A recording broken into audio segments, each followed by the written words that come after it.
Hi, welcome to the podcast here. My name is Nancy Cantor, and this is about being a chief dream officer of your own life. And furthermore, we're going to call it being a CDO of your own life. That you're here to think about what is it that you dream about? What's your purpose and vision? How do you put that together, gain clarity, have a vision, and then move that forward? In terms of being a CDO, there's actually 4 elements to it. It's being a visionary, an organizer, a self-transformer, and a community leader. So in our first podcast, I gave you a little background as to how this all came about because I do lead CDO training. And the first part of it is having that vision. So we did a guided visualization. We looked at what was your purpose and how did you visualize yourself fulfilling that now at this point in your life. So hopefully you tuned in last time and you did a little work on that because we're in the process of putting together a dream creation plan, and it starts with the vision. So the next component would be being an organizer. So in this process of being a chief dream officer, you can think about it. You have a vision. How is it going to become a reality? So the next piece of it would be that you would create some sort of a plan. But in terms of creating a plan, I always suggest it's important to create like an I am creating statement. We call it a CDO statement before you do that. And that will help you look to see what are the appropriate goals and actions as you move forward. So I'm going to read you a little bit about that. And I do have a guest here today, Ann Newberry, who is from Smooth Transitions of Massachusetts. And she is a great organizer. So we're going to shift from the CDO component of what we're doing to talk to her about how she helps people organize, particularly when they move things. But it'll be a general program on how do you deal with the concrete stuff of your life, right? And how do you move it from one place to the next, correct? Mm-hmm. Okay, good. Which can apply to a lot of different situations in life. So in terms of having this statement, and then I'm going to talk about the goals and actions, then we will move to what Ann's going to be speaking about. So in our workbook, it talks about get organized around your dream. You're creating a dream creation plan, and your plan will include a chief dream officer statement, plus 3 goals and 3 actions for each goal. So what is a CDO statement? It's a future-based statement that would inspire actions consistent with the dream you are creating. For example, my CDO statement would be, I'm creating leaders who are generating vibrant communities of people who support one another in living their personal and professional dreams. So that can apply in a lot of different ways. I am the Chief Dream Officer of the Dream Factory community, and we've had several communities in our history. But I also work in corporations, and I work with teams of people that work together.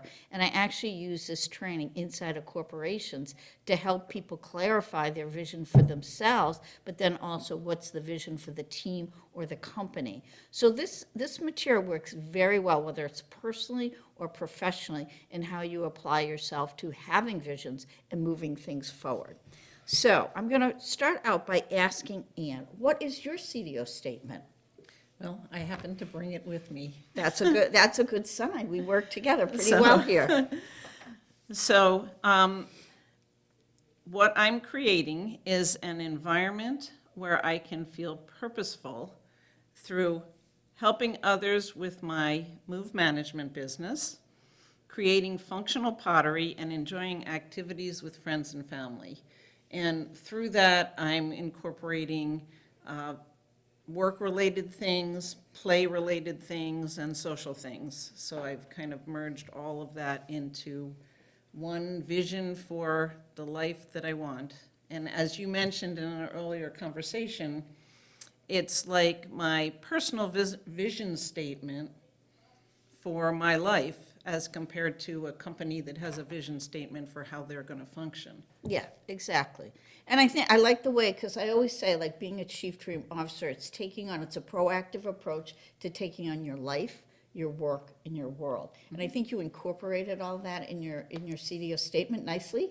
Oh, thank you. Yeah, and some people want to do a CDO statement for their life. They might want to do one for their work or their business, or how they want to be philanthropic and impact the world. So people can use it in a lot of different ways. It's just it really is an organizing statement. Yep, and by having it all together, it's easier to find and to move forward with it because it's a statement that encompasses everything.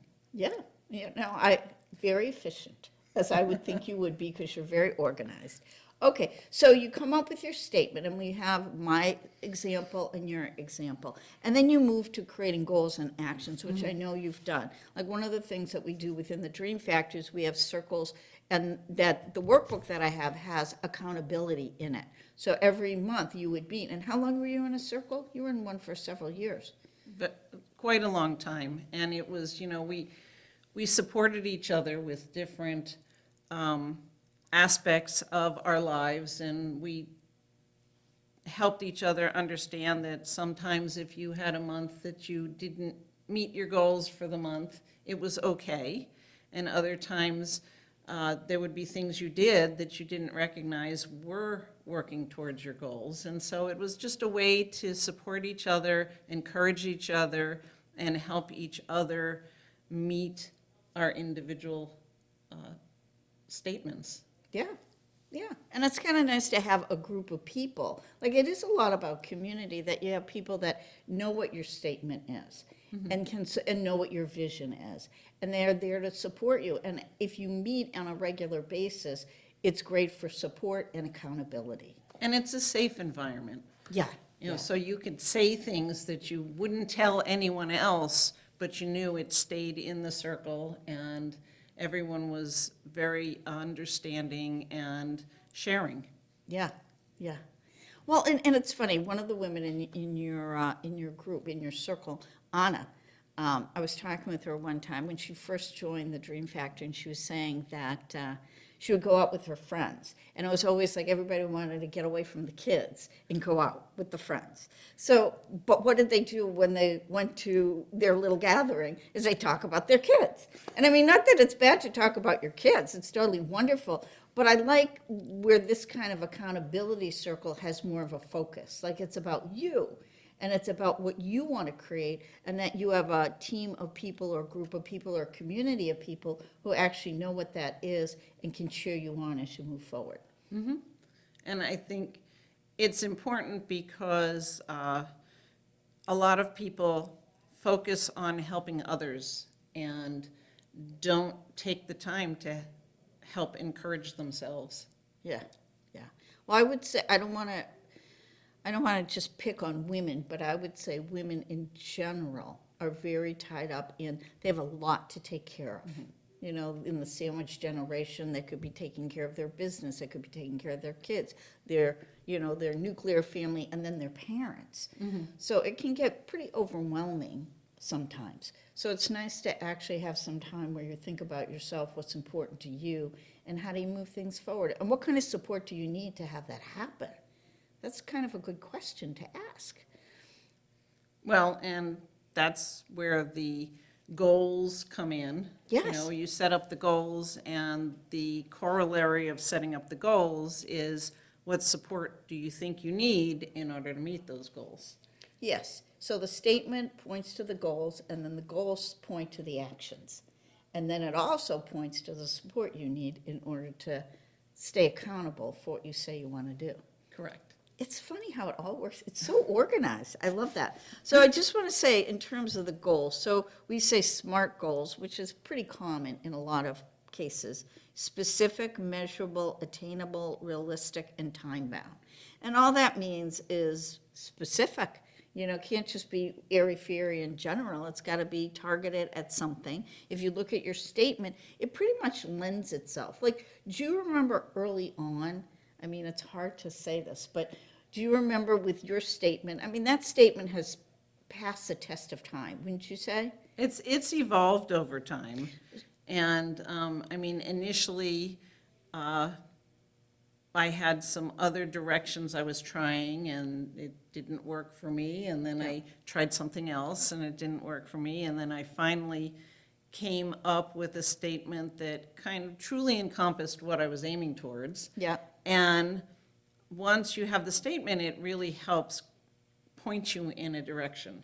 Yeah. And once you're pointed in a direction, things sometimes just fall into place, or you kind of manifest that you want to go in that direction, and it helps you focus and organize yes. to get you We have where to you say want to that be. 20 times a minute. Yes. And so again, having the goals, a lot of times people will say, oh, my goal is world peace.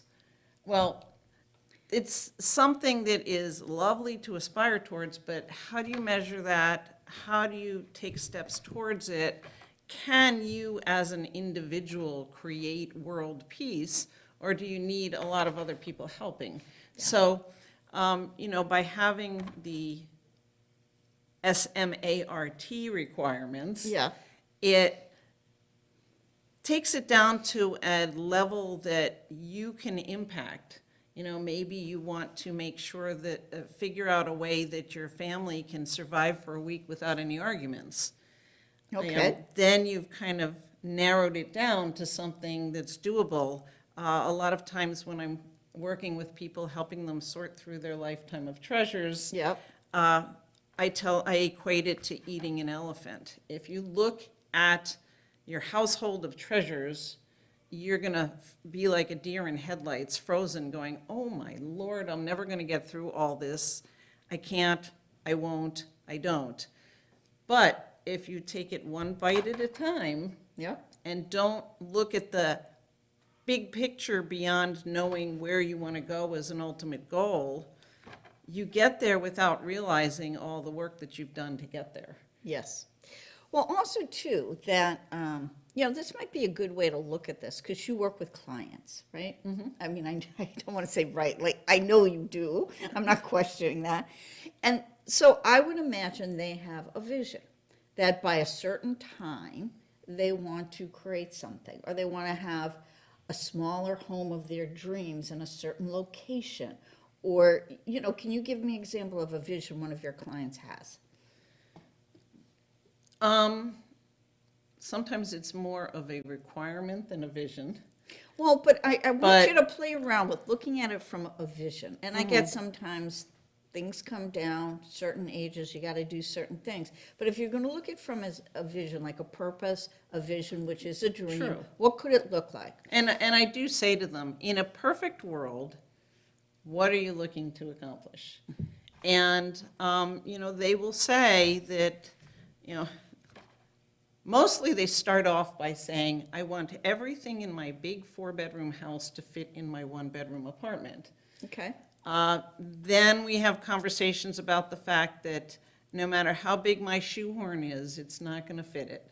And decisions have to be made, and we need to find the essence of what it is that's important. So it could be something like, if they were going to do a CDO statement, like their vision is to go from here to here. Yes. Right? So it could be in some way that their vision, their CDO statement could be, I'm creating a livable small space that encompasses all the things that I treasure, or the most important things that I treasure. Something of that nature. Yeah, and most of them, that encompasses what it is they're trying to do. They're trying to live smaller, maintain the same essence of the home, Yeah, yeah, and at the same time, have it be more suitable for their future lifestyle and physical capabilities. yeah. Like I'm creating a space that supports the future vision of what my lifestyle is becoming. Yes. Okay, so that's pretty simple, but that's it. So if that's what they're doing, you can see that lends itself pretty well to some goals and actions. Like, give me an example of like when one of your clients comes up with that, how would they pick a goal, and then what might be some actions that would fit underneath that? Well, I mean, we would start off with the goal of figuring out what furniture they would like to take and apply that to what furniture will fit in the existing space. Okay, so it could be a goal to find fittable, desirable furniture. Another goal would be to adjust their mindset, because a lot of times when they're moving, they're retiring from cooking. Okay, They're moving to a location where meals are provided, okay, but they'll still have a kitchen. okay, And so the mindset is, think about the lifestyle you're going to have. Are you still going to have your entire family over for Thanksgiving in your one-bedroom apartment? So when you apply the future lifestyle and change the mindset, then it becomes a little easier to figure out what kitchen items you can say goodbye to. Yeah. And what ones you need to hang on to. And this applies to whether it's your good china, yeah, your, 8 sets of silverware, your pots and pans, everything. And so when you think about your lifestyle, the goal is to envision your future lifestyle and then properly anoint your home with the things you need for that lifestyle. yeah, so you can even see the visioning comes into it. Like, it's really kind of an interesting puzzle that with what you do, you just do that, like, you know how to do that. And you might not think of all those elements, but all those, like, it seems like that's the beginning part, like that envisioning part is so that they can actually see. I mean, once they get over the upset of I've got to move, or, this is a bummer, right? Like, it's too bad, or my kids want me to do this, or whatever. I'm sure there's a lot of different upsets and concerns, but once it gets down to like, well, let's envision the future of what it might look like, and then from there, it's a lot more helpful to get organized. And the, the steps that you need to take really are interesting to look at from the CDO perspective. Yeah, so say more about that. Well, so, again, coming up with I am creating, most of my clients are creating a functional living space that still encompasses the things that they value most. Yeah, Then from the vision statement comes the SMART goals. yeah, And so, the SMART goals include selecting that which is the most important. okay, Being willing to say goodbye to things that do not fall into that category. yeah, Actually working one-on-one with myself and my staff to make the hard decisions of, this knick-knack, that tchotchke, how, having conversations, figuring out what the lifestyle going forward will be, so that you can look forward to the move rather than dreading the move. yeah, yeah, And that's really what the goals help you do. The goals help you look forward with a smile rather than looking backwards all the time. And Yeah. that's something that, as we get older, it becomes harder and harder to look forward with a smile instead of reminiscing on what was. yeah, And moving is one of the top 3 most stressful things a person can do in their life. yeah, And so to make it happen and enjoy the process, as when you were a child and your family moved, it was like, oh, new friends, new schools, new environment, new places to play. When you get older, 20s, 30s, 40s, 80s, 90s, it's not so much viewed as a fun adventure, and it's viewed more as a chore and a task, but it should be a fun adventure. Well, I think that's why it's great if people work with you, because you can make it a fun adventure. Like, you have enough insight into this process to know it's not just about moving furniture and let's get down to task. I mean, not like you don't eventually get to the goals and actions, which are really important, But I think you mentioned earlier that you mentioned mindset, like how people are thinking about this. And I know a lot of times when I've led the CDO training, I did a brief stint with Drake Beeman Moore, and they do outsourcing. I guess outsourcing is what they call it. But if people are laid off, they get some programming that would help them move forward. And they had me come in to lead the CDO training. And it was so interesting that these were people that worked someplace for 25, 30 years. And one day somebody just walked in and said, clean out your desk, it's over. And I can't even imagine what that's like. And I think sometimes, like if you're talking about people who are older who have to move, it's the same thing. Like they didn't imagine that was going to happen. But after they did some of the envisioning exercise, we do a guided visualization, which we did in the last podcast. It was so helpful. And people came out of that podcast kind of excited. Like, one gentleman was saying, I know what I want to do. And he had been like an executive at, some kind of big company. I want to teach junior high math. I mean, in a million years, I wouldn't have said that's what you should do. But that's what he saw in the visualization, that he wanted to teach and take care of kids. And then it was like he had this future in front of him of like, how could he do that and what would happen? And there were other people that had the same thing where, first it was a bummer, and then it was like, oh, I could actually do this, or I've always wanted to do that. So I think bringing it back to possibility, like it's a possibility or an opportunity, makes a huge difference. And then people can go through the steps, and it sounds like you very organically walk them through. So on the other side of, not like you're going, we're going to handle your mindset, you don't say that. But, and I think with some of the tools from this, like create a picture, create a vision. And I think that's true in life in general. If you have to do stuff, it never feels like a lot of fun. But if you have a vision of where you're going and you start to see the natural process of how you could get there, and then you get some support and accountability through, and we're going to go through like your private saboteur that always comes up once you have the vision and the goals. We'll go through that. But really, it all ties itself up with that you have a community of support. Because there's times that things come up and you need, and I love that you seem very, very compassionate and empathetic, that you get this. How long have you been doing your business? 13 years. So 13 years, you've been talking to people who might seem to them that they have to move. But you're turning it into you shift, you allow them and you work with them till they see like, oh, there's a light at the end of the tunnel. Oh, I could do it this way. And then, dropping a few things along the way is not a bad thing if you see it that way. Yeah, and I tell people, that it's not a lot of decisions. It's keep and goodbye. Yeah. I mean, it's really just a yes or no.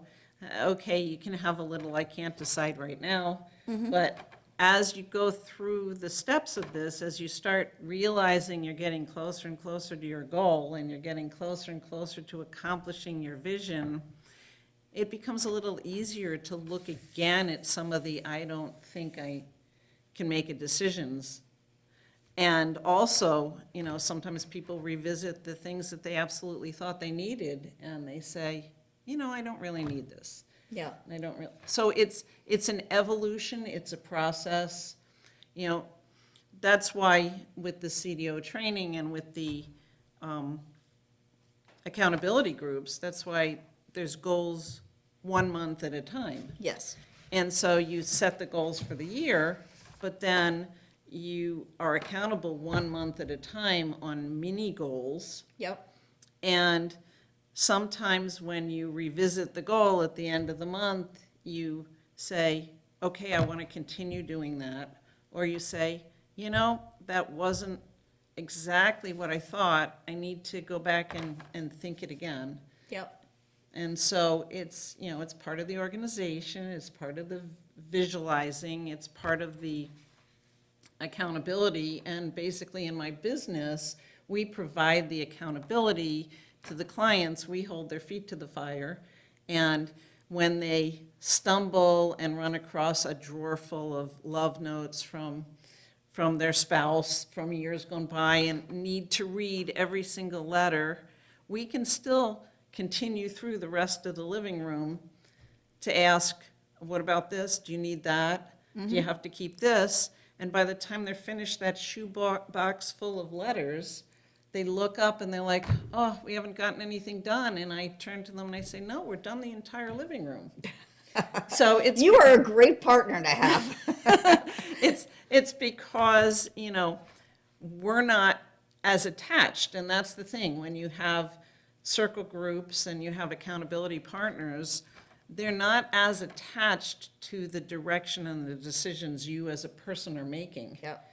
And that detachment allows them to guide you with less pain and anxiety than even if you had a family member trying to help you, because they have perceived notions about how you're thinking and what you're doing. Yeah, and their own And so- attachment to things. Yes, and so by having a detached accountability partner, they are able to keep you on track and keep you on the path Yeah.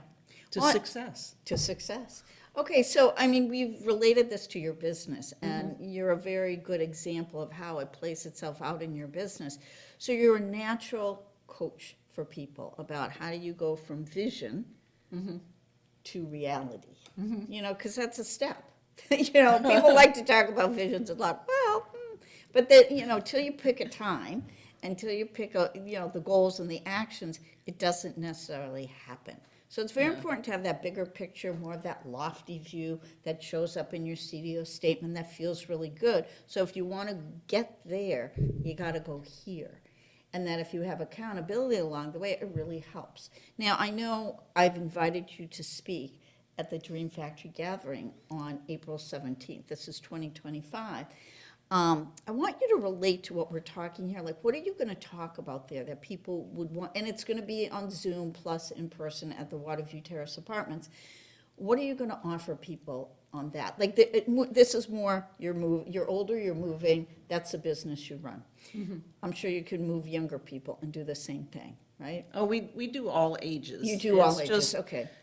the frequency of people who are moving to a larger living space and actually decluttering and downsizing is a lot lower than the Yes. people who are moving to a smaller living space and need to declutter and downsize. Okay, that's a good distinction. So, but we do all ages. We've done people from early 20s to, I think, 97 is the oldest client we've had so far, but there's no limit. Okay, good. Well, good to know. I appreciate So, you yeah, telling but me as- and everybody that. But I want to get back to, so you will be speaking, it'll be a general population, I'm sure it'll be mostly women, of different ages. But what would what's the advice you would give to the general population who isn't moving? Well, And it the could be the focus same. the focus is organization. And I think the key is you need to have a plan. Okay, You need to have actionable targets to accomplish that plan. okay, And you need to, I tell people, even when they're sorting, I tell them,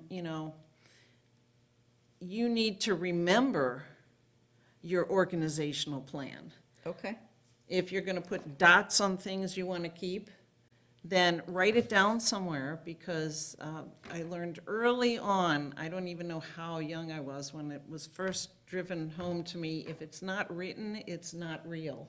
Okay, So write it down, make sure your plan is something you can go back to if you forget it. If you have a certain way you're going to organize, you're going to put things in piles, you're going to put labels on things, you're going to have bags or buckets, whatever it is, whether it's mental or physical, you need to know what each bag or bucket or compartmentalized item, you need to know the identity of each compartment. If you forget halfway along the way, then you've kind of undone all the good work you've done so far. yeah. So that's why it's important to write it down and be consistent. And those are kind of the keys on organization. And find someone who is not emotionally tied to the project you're working on, who can be a sounding board. Okay. What is one of your bigger challenges that you've met with people who are trying to organize? Any thoughts on that? There are some people who believe they thrive on chaos. Okay. And, you know, organized chaos is a thing. And so if you think you thrive on chaos, but you can organize your chaos into those piles that are written down so you know what those piles are, it's okay. Less is more. Okay. But that's one of the challenges, is just getting past again, it's mindset, getting past the mindset of, you know, do I really want to do this? Do I really want to be organized? Okay. And the flip of that is the attitude of, I can do it on my own. We all need help doing everything. I mean, you don't need someone holding your hand and telling you how to do it. But the key is, there's a difference between guiding and telling. Okay. And one of the big issues I have is, a lot of times when I'm working with families, the children will come to me and say, you know, how did you get mom or dad to do that? And to move forward, we've been struggling with that. And it doesn't matter whether it's a filing cabinet or a china cabinet or a kitchen cabinet or someone's plan for the future. You know, we haven't been able to get them to approach that and deal with that and make the decisions we think they should make. And they've already highlighted the key issues in that, because they're not listening to what the individual or the couple wants. They're imposing their views and their values. Yeah. And so you need someone who can be a sounding board and be an assistant and be a guide, who is not going to tell you what to do, but is going to ask you what you think you might need to do, Okay. and to guide you along the way. And it seems like getting back to the plan would be really important. Like when you see what might you need to do, you can reference it off of the plan or the vision, or however you Yeah. phrase it, you know, or the CDO statement, or, you know, people don't all have to do CDO statements, I understand. But there's some essence in that Yeah. that's really helpful. So when you ask that question, they have something to reference that off of. And I use a lot of analogies. I But, love analogies. but another analogy I was told ages ago is, you know, this whole process is like trying to get from Massachusetts to Florida. If you use a map and you map out your path, you're more likely to get there than to just hop in the car and say, I'm going to aim south. And so this whole process, the whole CDO process and setting the goals and everything else, is basically your map. You know where you're going, you're mapping out how to get there, and yeah, you can take some sightseeing detours along the way, but you'll still eventually get there. Yeah. Without having that map, the probability of you arriving there is much, much slimmer. Yeah, I would totally agree. And I liked what you said before, when you're in the circle, sometimes, you know, when you go monthly and you look at your goals, and sometimes you say, that goal's not quite right. You know, and then you can change it. It's not like everything's etched in stone and you set it and you have to do it. You know, it really is about keep mapping to the plan and keep looking to see what are the best possible goals. But at least when you set goals, it gets you on the map. Like you've written something down and you're on the map, you're on the road. So it kind of helps. And like, oh, well, I don't really want to go there. I think this is a straighter location. I just checked Google and they said this. I think I'm going to go this way. That's totally fine. But goals and actions keep you on the map. They keep you on the road, on the map, or however you want to say it. Like you've got a logical plan. Yeah, and if you want to keep to your navigation Yeah, we've got the navigation. philosophy, Yeah. you know, you'll notice when you're using your navigation system, when you make a turn different than the navigation system thinks you want, it reroutes you to ultimately keep getting you to your final Yes, goal. yes, And so that's the point. You can change your goal, or you can change your route. yep, But if you're looking at it, if it's written, if it's tangible, yep. you're able to adjust and know what the consequences are of any decision you make. That sounds fantastic. But that's good. You put it into a logical plan. Mm-hmm. And then you get support around following that plan.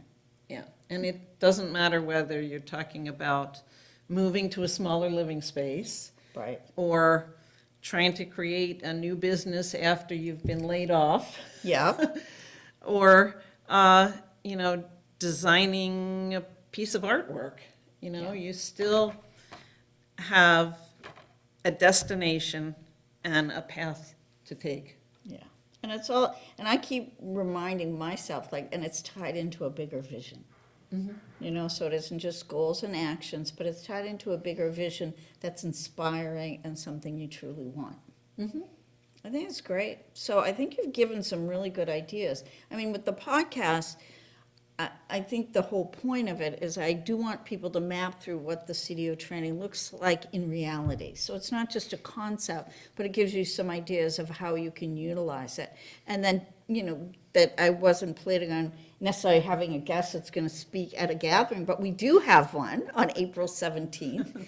And so I feel like I would imagine when people come to that, and we will get we will have some sort of printout about that. And with the podcast, I am going to put them on the website for Cantor Consulting, that what do you think people will get if they show up for that, whether it's on Zoom or in person? Is there one last thing you want to say about what people will walk away with from participating in that? Well, hopefully they'll walk away with being a little more organized Okay. and some tips on how to get there. Okay, great. I think that sounds wonderful. I mean, Ann, I think you've really demonstrated the power of what you do and how you do it. It's important. And we all need to get more organized in a lot of areas, but I love that you have a very concrete business that serves in a particular way. And I love to see somebody who really loves what they do, because I know you do, and who's really good at what they do. So I really appreciate your time today. No, thank you. And I appreciate you inviting me to talk. Yeah, well, we've had this good relationship for a long time, and it's nice to have that mutual appreciation. So thank you for being here today. If people are interested in moving smooth move transitions of Massachusetts, and Ann Newberry would be a great opportunity for you. I'm Nancy Cantor, and I'm the one who developed the CDO training of what we're talking about today. And as always, really what I hope for you is that you live your dreams, and I'm here to help you do that. Thank you so much.